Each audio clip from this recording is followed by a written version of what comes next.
G'day golfers. Ever found yourself redirecting blame and making excuses after having an absolute shocker on a golf course? I know that I have.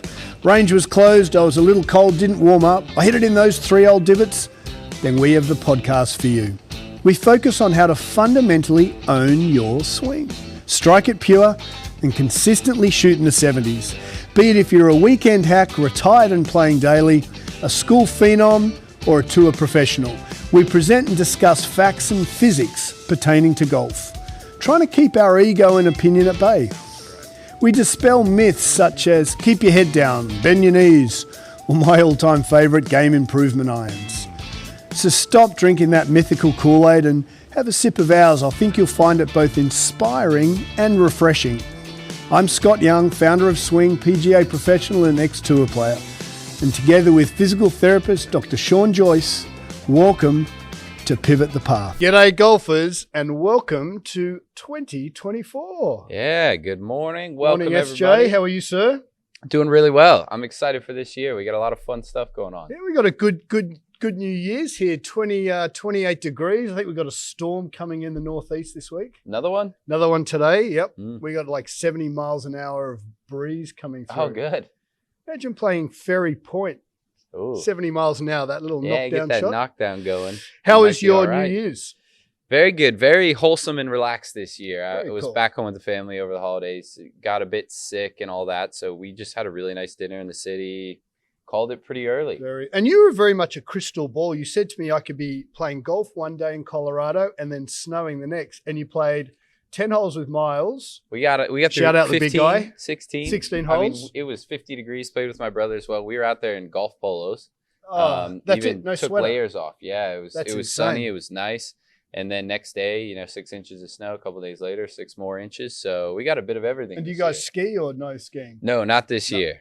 But I'm itching to get back to that. Yeah, very cool. We had a very quiet New Year's Eve. We had a wonderful evening round at some mates and then our eldest had 8 of her mates around. So we had 9 13-year-old young ladies staying at our house. On New Year's Eve? On New Year's Eve. Okay. We finished our soiree at about 11, 11:30. And then Rosemary went and picked up all the girls and then they pretty well partied hard at our house till 3 or 4 in the morning. And all right. Mama Bear said, all right, we're done.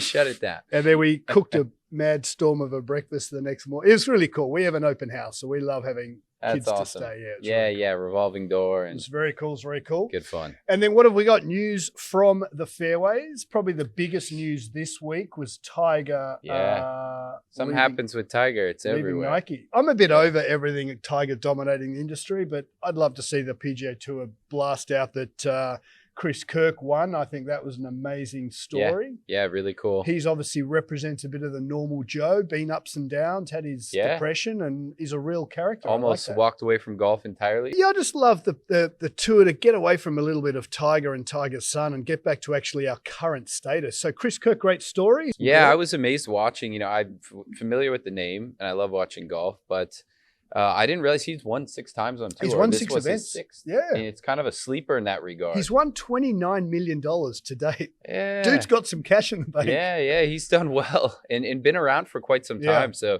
it's fascinating. He's kind of flown under the radar. And then like we were just talking about with Tiger, he changes or finally parts with Nike and then that's all you see. Yeah, $500 million for the life of his contract and it dominates. And I'm like, well, he's yesterday's news. Let's focus on the future generation.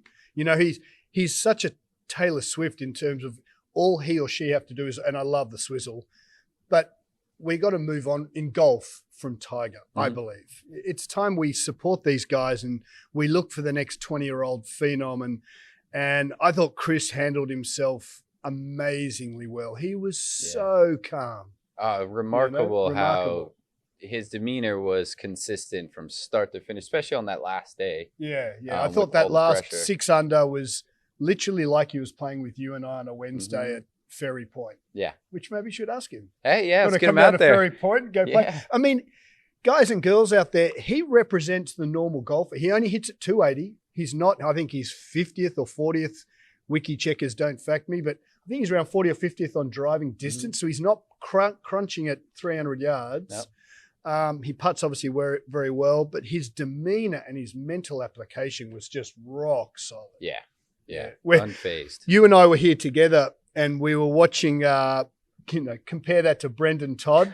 Here's a difference. So we've got Brendan Todd. Remember that guy? I think we were watching it. He was 21 under. So he's only 3 or 4 shots behind. He's on the 14th. Yep.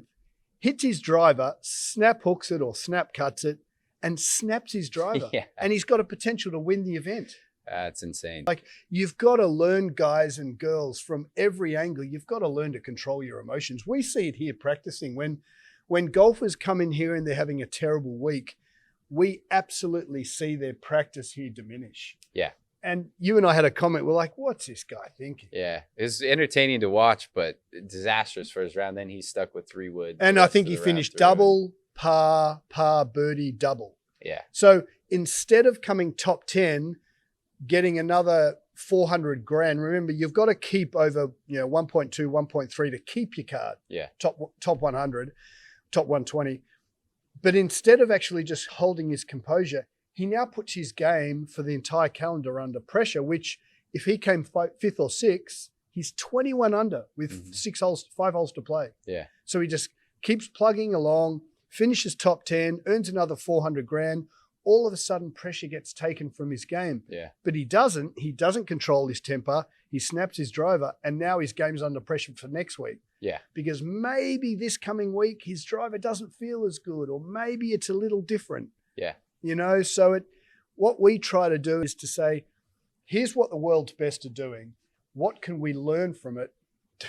Like, get angry. I love that. But don't snap your driver. Yeah. It's fascinating to hear that from your perspective, since you've played under pressure like that and knowing week to week you've got to show up. I was thinking, in the moment, snaps the driver, a bit of a blow up, but then, hey, you can move on. But actually that will trickle down. Absolutely. The rest of the season. He'll have conservatively 4 or 5 identical driver shafts, and they won't be identical. No doubt about it. I build golf clubs all day, every day. So, maybe he steps up, and maybe so if he's 21 under, one would think he likes his equipment. Yeah. Maybe that next driver's just not quite as stiff, or a little, so it's that whole trickle down. And he seems like a really good dude too, but that whole snap of lack of concentration, that could change his whole year. Yeah. Pivot, he holds his composure. He makes par on that hole. Maybe he finishes birdie, maybe wins. Yeah, true. All because of 10 seconds. So, the lesson I took from that was, dude, relax. Like, Mr. Kirk, just an absolute even keel. I thought he was, I don't know much about him, but mentally it was that 2-foot putt that he's just kind of walked up and just rolled in. I'm like, put in 3.6 million as you go. 3.6 million. And they interviewed him afterwards, and he talked at one point about no matter how nervous he was, he just kept putting himself in the right positions. But when you watched it, you're like, he wasn't nervous. It's hard to believe he felt any sort of internal turmoil, but he just composed himself so well. It's really impressive. Yeah, very impressive. I mean, I from a macro point of view, I'm not a massive fan of watching a golf tournament at Birdie Fest at 29 under. Yeah. I just get the feel as though the tour want to blow Liv out of the water and say how good these guys are on a subtle undertone. I want to see harder golf. Those fairways were. Last year, 2 years ago, I think Cam Smith won 2 years ago and at like 34 under at Sentry Tournament of Champions. John Rahm won last year in the 30s under. Yeah, they got to bring those fairways in or make the rough a little thicker. Yeah. Obviously, if it's blowing, because it's on the water there. But 30 under. Need a little more up and down. Need a little more direction. One thing I was fascinated at, it was one of the last holes, the little reachable par 4 where they've got like a 60-yard pitch. Kevin Kisner. Yeah, Kiz. I used to play with Kiz, a good guy. And Kevin and the commentators were saying, we've been keeping data on this hole for 15 years, and they knew the mathematics of this little almost reachable par 4 that's like 15, 16. Depending on where they hit it, They said if you take your second shot on the hole, you've got a 60% chance it's going to spin to the left. And based on numbers, the commentators and the back office had realized that, and I think it was Kiz who said, if I hit this 10 yards right of that flag, I've got a 62% chance of making birdie. And the stats on every number, because obviously they've got a back office on every hole, what the stats are on the hole. And it was a light bulb how much tournament golf has changed even since I was there on, hey, my percentage of play strokes gained, that as much as I might want to try and hit this on the green, the stats will tell you that that's an incorrect motion. Yeah. And it was amazing to me how absolutely statistical the commentators are starting to get to know that if they hit it in position A, they'll make a birdie, or even though position B might not be attractive, it's 67% chance of making a birdie. Yeah. Fascinating. Yeah. So what was that Moneyball movie about baseball? Yeah. Moneyball, and just put it on a spreadsheet. Put it on a spreadsheet. That was fascinating. That was fascinating. So, Mr. Todd, we're hoping that you have a good. I'd love to see that guy win this week. Yeah, that'd be amazing. That'd be amazing to come back. It'll be interesting to keep an eye on now after how it went over this weekend. Yeah. So that's what we took from this week. And DP Tour starts this week in Dubai. Yeah. LPGA Tour starts in 2 weeks. So we're going to try to bring to you, who wins the DP and who wins LPGA. And keep bit up of Asian with Tour. What's going on. My mate, Mr. Endicott, didn't play this week. So hopefully Harry's in this coming week. Yeah.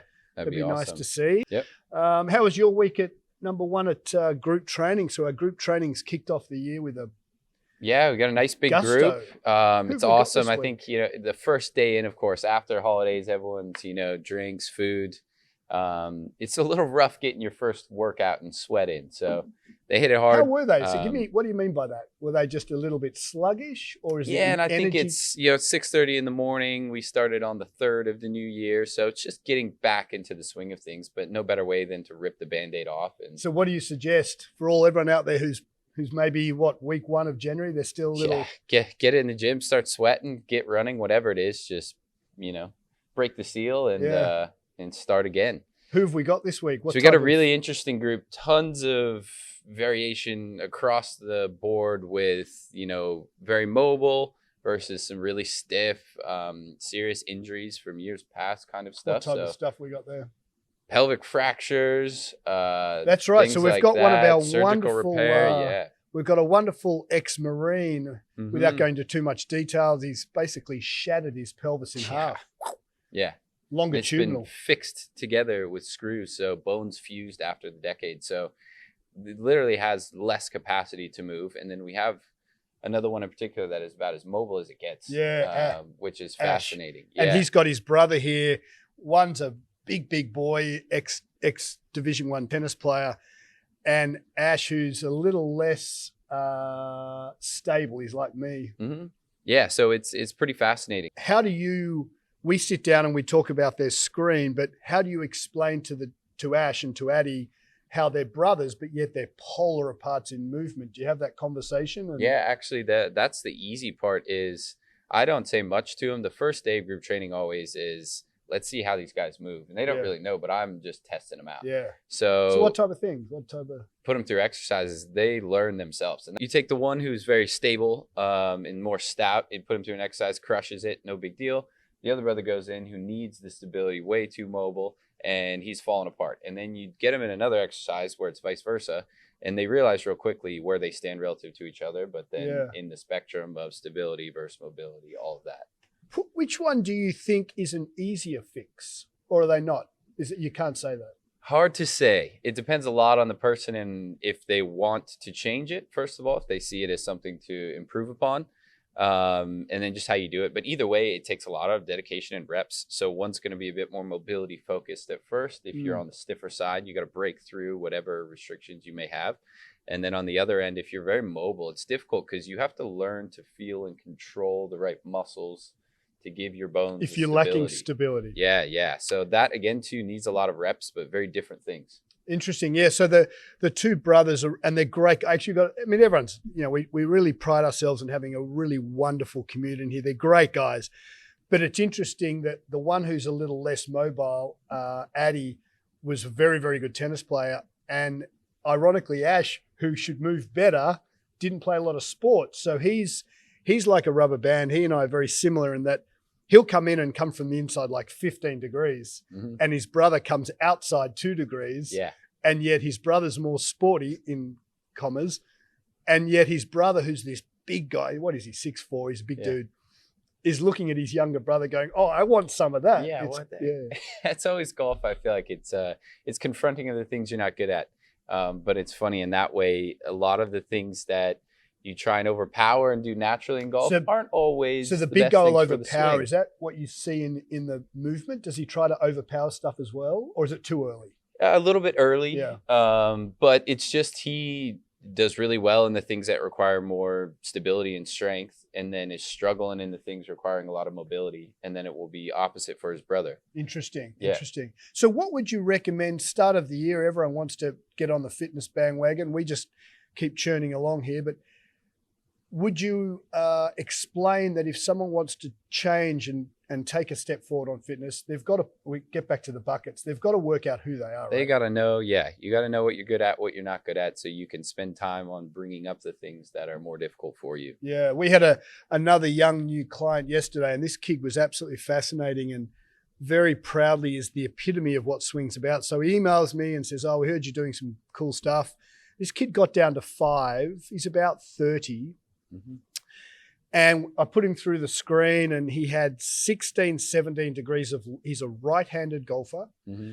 And so we've had a couple of emails just pivoting for a second. And some of the emails have been, can you explain motion again? So just backing into this a little bit. For a right-handed golfer, his lead hip, his left hip has to internally rotate, has to turn to create speed. Yeah. And at the same time, we want that torso to stay nice and quiet. So if I'm sitting and facing Sean here, my hips should be turning left as my torso stays stationary to play good golf. Yeah. So this kid's got 16, 17 degrees of left internal rotation. He's got 40 in his right. Yeah. And I said, oh, have you ever had an injury? He said, no, I've never. So maybe he's built that way. So the first thing I said to him was, look, you've got to see Sean, and Sean will balance you out a little bit. Stuck in anterior tilt. So it's tight hip flexors, tight calves, tight hammies, or engaged hammies, engaged calves. And the irony was that this kid played off 5. He came outside in, which means he used his thoracic spine to hit the golf ball. He was outside in 6 degrees, but used gear effect to hit a draw. Yeah, so, fascinating. Yeah, fascinating. So the pros that he's worked with before, because they don't look at gear effect, didn't know that the face opened. And so him watching the video, and again, let's keep it simple. As this kid's hitting the golf ball, and I'm explaining this on YouTube, as the kid hits the golf ball, his face opens, the ball spins counterclockwise. So he's hitting draws, but by opening the face and coming outside in, which should be a pull hook. Yeah. It's fascinating. So he looked at the gear effect and he was blown away. Yeah. He was like, wow, no one's ever explained it like this. And so we got him from the inside, and it was lovely. The first conversation was, got to go see Sean. Let's work out how to fix that posture and left hip. And I think it's worth noting for anyone listening, when we talk about the internal rotation and the numbers, just to give them a point of reference. In a perfect world, everyone would have 40 degrees of internal rotation and about 60 degrees of external rotation. Why is that? Just the way the hips are designed, and those are like normative values.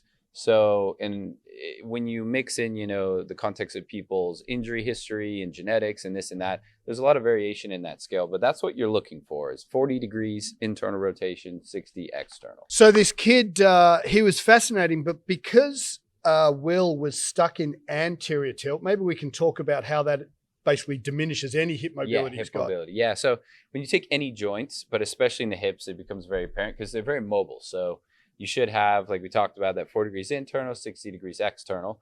Now, when you take the pelvis and you anterior pelvic tilt it, which I always tell people, like, so belt buckle to the ground. Belt buckle to the ground, or like if your hips are like a bucket of water, you tilt it forward, the water spills out the front. That's anterior pelvic tilt. That's one end of the spectrum of your pelvic tilt. Which is how I'm built, type of thing. Yes, which I have a tendency to be that way too. A lot do. And then the opposite posterior tilt is when you bring that bucket of water back to where the water would sit in it, or eventually spill out the back. Which is where you want to be at impact. As you hit the golf ball, you got a posterior tilt. So your pelvis changes tilt throughout a golf swing. Yes, it should not be a static thing. So you Ben don't want to get Hogan, it in posterior and hold it. That's also an issue. It's got to be fluid and change. Sure. But when your joints are in their kind of mid-range of motion and there's the most space in the actual joint, it's called like open packed position, we call in medical world. The ball and socket has its most ability to rotate. Okay. So when you're all the way into your tilt, that joint is closed down a bit, can't rotate Sure. freely or with your full motion. And same thing when you're all the way posterior tilted too, you can't completely rotate freely. So you want to spend or start a lot of your motion in that kind of neutral position in between anterior and posterior. And that allows you to rotate better. But as you're going through the actual swing, you're going to be changing that tilt. Brilliant, brilliant. And also for young Will, he was stuck in anterior tilt in posture at address. So he had no thoracic rotation. So when you've got this big lower back curve, the poor kid couldn't turn, and all we got him into neutral posture. So for golfers, it means your back's generally pretty straight. You've got to have a bit of curve, right? Yeah, you'll naturally have a bit of curve. And this is always a hard thing for people to feel, because you don't really have a reference point when you're standing. Because you've always been doing whatever you do. Yeah, and so when you tilt your pelvis forward, you can't really see your own lower back, and it's hard to feel where it is in space. So I like just getting people up against the wall where they have a reference point, or even laying on your back. Yeah, that's a good idea. And you stand there and you get your lower back in posterior tilt to where it pushes into the wall, and you feel that reference. That's one end of the spectrum. And then you can do the opposite. You're doing that with Garrett the other morning. Yeah. Just to give him a reference. And then you say, okay, well, you're going to land right in the middle of all the way forward and all the way back. That's relatively neutral and a hard thing to measure, but it's important to start to feel what that's like when you're in your body. Then when you tilt forward into your golf posture, you should still have that same position. Interesting. So we got Will into neutral posture, lower back, and we instantly said, now, if you're in flat lower back, more neutral posture, little curve, then all of a sudden he could turn. Now, let's go full circle with this young kid. He had offset golf clubs that were brand new from one of the big three. He just spent $3,500. And I said, well, unfortunately, and he was very annoyed. And he said, well, I've just spent with this person, $3,000-4,000. Yeah. They were offset. They were brand new big three. And I'm like, well, if I can explain why this guy got you into this, Will had a massively arched lower back. He couldn't turn his T-spine. He fanned the club open and then came way over the top because his left hip was tight. So unfortunately, he's come yesterday for one lesson. And obviously I gave him a couple of exercises just to get the ball rolling. I said, look, Sean will either like this or not like this. You're going to obviously trump anything that I suggest. And then we said, unfortunately, he's got to get his new golf clubs. And he said, I think my dad's got an old set of Mizunos that are 30 years old in the garage. Dust them off. And get some new shafts on there, and he's off to the races. But again, it's the common theme. Person doesn't warm up. He gets fit because he's coming outside in. In this case, young Will had some issues going on. Yeah. But because he's coming outside in, it appears the industry doesn't have the conversation of maybe we can fix that, but they just Band-Aid it with offset golf clubs. Yeah, and it unfortunately keeps you stuck right where you're at. So if he starts then rotating better with the left hip internal rotation, thoracic spine is rotating better, his result is going to be terrible with that set of clubs. Yeah, he's got to keep swinging the way he is. So a bit tricky. But I think for people too, when I start talking about, okay, making changes in your body, it's not really, unless someone works in this industry, something they understand well. But if we could push aside with Will any indication of like a genetic issue in the hips or injury that would prevent us from making changes, half an hour's time, we should be able to restore that 16, 17 degrees of internal rotation to about 40 or similar to what his other side is. So with the body, like with your technique and the change of clubs, you can make really quick changes. Not everything is super slow and takes 3 months in the gym of sweating it out. You can improve mobility really, really fast. Obviously, young Will's going to come and see Sean in the next week or so. Would you, and again, you've never met Will, but would you assume, dangerous word, but would you assume that he has 40 degrees on both in that left hip? I'd say he likely has the potential to have 40 degrees. It would be unlikely that he was born, maybe he is, with that limited motion in his left hip, do you think? I would say it's most likely an acquired movement stiffness based on a number of factors, everything he's lived through in his life up to this point. Yeah, actually, it's fascinating. So again, young Will's thoracic rotating through impact. So his club face should be aiming way left. So he's basically hitting slice forehands with his hands. So we go through the motion and I explain that, Sean's the kind of future for his quick improvement. And I said, mate, you're about to shank 5 golf balls in a row because when you come from the inside, your habit is to open the face. And we always, guys and girls, when you're playing golf, face must be less than path. So backing it up a little bit, Will's got down to 5 handicap. He's played his entire 15 years outside in 7 or 8 degrees, face open 20. So then he comes from the inside 6 degrees, absolutely rips it, and nearly kills one of our guys who's on the right-hand side because he was shanking. He literally shanked 3 in a row. Yeah. But because we had preordained it and said, hey, mate, you're about to shank a golf ball. Yeah, it's a good thing, actually. Yeah. And then he wasn't surprised. He stopped. He said, why did I shank it? We showed him gear effect, and he was off to the races. And yeah, then that's huge. Said to him, mate, you're going to get about 25 to 30 yards with his 7-iron, and he ripped it about 181 carry, true distance. Yeah. And he lit up like a Christmas tree. Yeah. And then he shanked the next 2. Okay.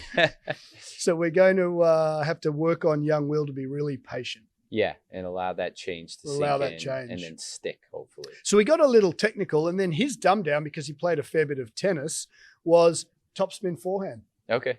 Yeah. So we just said point your shoulders to first base and release it. Yeah. Fascinating. Nice. Which kind of leads us to what you suggested about drivers, and as the new year approaches and all the big 5 throw out all their drivers. The marketing campaigns hit hard start of the year. Driver's the big one always. Yeah.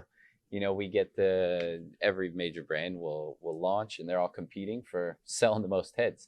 But I think a lot of people get caught in the, new shiny thing. Yeah. And they think maybe this year I get a new driver. But for you, knowing clubs so well and building them out for so many people, what would you recommend people, rather than go buy the new driver, what should they do instead? Yeah, I think that's a great question. So we love that our golfers love golf. And if you want to go buy that brand new shiny toy, awesome. But just understand that whomever's fitting you quite possibly might not have the best platform. And if I may explain that. So generally males will be generally tighter. 70, 80% of us will use our thoracic spine to hit the golf ball, because it's really difficult to turn your hips when you've only been playing for 5 or 6 minutes. And I think if we can improve the platform of how club fitting occurs, you should warm up for at least 10 minutes before you get a club fitting. So when you walk into a big box retailer, or you're in Idaho and you're going to one of the big box stores, or with your golf pro, try and go for a quick walk, or if they've got an apparatus like a bike, just jump on a bike for 5 minutes, get your blood rate moving, heart rate moving. Yeah. Because you, as a male especially, you absolutely will come outside in for the first 10 minutes. It would take me, SJ, it'd take me 35 minutes at least to get warmed up to hit a driver. Yeah. And unfortunately, because the customer wants a quick experience, because they're time poor generally, they want to get this done in 15 minutes. Yeah. So therefore, if they're going to come in 15 minutes, generally they're going to be outside in. So the person fitting them wants an instant feedback, aha moment. So he or she's always going to put them into a whippier golf shaft. So to answer your question, I would just pump the brakes on going into a quick club fitting experiment. Yeah. Because it's fundamentally, in my opinion, flawed, because you're not warmed up. Yeah. So I think look at golf shaft more than club head. I mean, my old 3-wood's 36 years old, and things awesome. Tech of a 3-wood hasn't changed. So unfortunately, for those golfers who want to get that new shiny toy, maybe just look at the math. In my opinion, and certainly as we dive down this swing together, I think you'd agree, you've got to look at gear effect when you're getting a new driver. Yeah. It's absolutely key. Will's the perfect example. Yeah. Because like we said, maybe there's someone who has struggled with maybe that weak kind of slice miss out to the right for a right-handed golfer, and they go get fitted, and then they're hitting the draw, and they don't understand why. But they're actually swinging the same way where they should have that weak slice. Yeah, absolutely. So just to go over that, as Will hit the golf ball, and this is what, 60, 70% of people who start with swing, very quickly they start to release it because they look at the gear effect. Remember, we're looking at gear effect for 12, 13 hours a day. As a right-handed golfer makes contact and opens the face, one would think the ball goes to the right, because for a right-handed golfer, as the face opens to the right, you'd think the ball goes right, but the opposite happens. So as the face opens right, the ball slides up the face and then hooks. And so what generally happens is that most males, because they're tight and they don't warm up, will swing with their shoulders and arms and basically put a big cut spin on the ball. But if you're not sure on what the face is doing, you can start hitting these beautiful draws, but with an open face. Yeah. So I think that's, to answer your question, that's what I do. Before you get fit, ask what technology they're using. Make sure they're looking at gear effect. Yeah. Make sure you know what your face to path is. Yeah. And if they don't know, maybe don't get fit with them. Yeah. And try at the very least go in warm. So I'm thinking of, people in New York City sit at their desk all day. They've got an appointment later and they just go right there and they're hitting drivers off the bat. Yeah. They're not going to get, the true experience that yeah, so if you're in New York City, come to us. We'll club fit you. Or, people living elsewhere driving in their car a half hour and they're just sitting there. And then see, if your old man wants to go buy a driver, where would he go in Colorado? Big box store, his golf club? There's like a PGA Superstore, maybe a few different places like that. So if you're going and for Miles, if someone like a Miles who's maybe just retired and wants to play a bit more golf, just make sure the platform with which you're getting fit is understanding gear effect, face, and path. Mm-hmm. And the rest kind of you don't have to worry about. Speed's irrelevant. You've got what you've got. Seeing a Dr. Sean will increase that speed. But in club fitting, it's irrelevant. For so many years, the club fitting industry has been, if you swing the club at X, you should have this shaft. I think that's fundamentally flawed. We should fit based on face to path. Yeah. Let's optimize face to path and get everyone hitting it as damn hard as we can. Yeah. Yeah. Once you've got that, then swing as hard as you want, right? Yeah, absolutely. Beauty, golfers, and thanks for listening to Pivot the Path. And remember, your on-course enjoyment starts with the work you put into your entire game, so you can absolutely own your swing. Keep moving, keep swinging. Yeah, Happy New Year, everybody. Thanks for listening. More to come. Absolutely.